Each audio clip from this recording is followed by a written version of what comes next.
Welcome to footballgameplan.com, where football makes sense. I'm Emory Hunt, the czar of the playbook, and now that all of the film has been watched and the grades are finalized, it's time to break down the 2019 NFL Draft prospect rankings.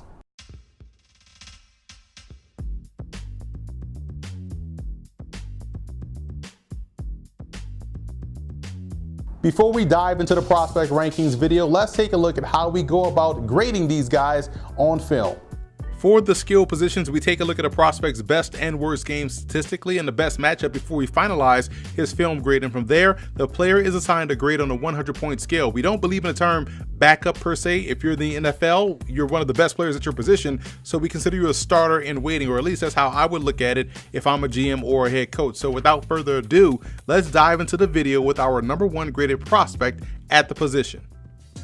Noah Fant out of Iowa graded out as our top inline tight end prospect in this draft class. I like how fluid he is in everything that he does. He's capable of getting in and out of his breaks without tipping off the route. He does a solid job in the blocking department. While he's not overly powerful, he's got above average core strength and uses good fundamentals and technique to consistently get movement in that area in the running game. I think he's also fairly elusive as a tight end as well. He's got a lot of Jared Cook in his game, in my opinion. Before we jump into the top 10, we had a tie at number 8 with Charles Scarff out of Delaware and Zach Gentry out of Michigan. Scarff is a player that gained some weight during his time at Delaware after transferring from Rutgers, and in my opinion, the added weight, which is now at 260, didn't take away from the fact that he's still a very good athlete and receiver that can be flexed out at times in your passing game. However, because of his newfound bulk, Scarff also showed this year that he could handle blocking duties really well at the point of attack. I think he's a big-time sleeper in this draft class. Now, as we look at the top 10, I think it's safe to say that the Iowa Hawkeyes had some really good tight ends this year,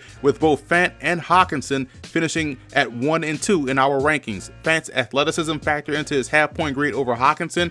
Both guys are excellent receivers and should be top-notch options as pros. I think Tommy Sweeney's game out of Boston College is a type that could yield itself to a long pro career. Point of attack strength and his ability as a blocker had him grade out pretty high for me. Cole Herdman out of Purdue has solid tape in my opinion. I also think he's a much better inline blocking guy than people give him credit for. Katelyn Smith out of Stanford rounded out the list at number 12. Despite him not being the best athlete, I do think he can serve as a flex tight end in certain situations. In addition to his inline duties, he's got some really dependable hands, which is something that I would expect coming from a Stanford tight end. So that's a wrap here from the Football Game Plan Studios. I'm Emory Hunt, the czar of the playbook. Be sure to follow me on all of my social media accounts. And don't forget to check out and subscribe on iTunes to Football Game Plan Podcast. We can find our Scout Team podcast, which has a lot of 2019 NFL Draft prospect interviews. And also be sure to subscribe on YouTube to the Football Game Plan Network, located at youtube.com/footballgameplan.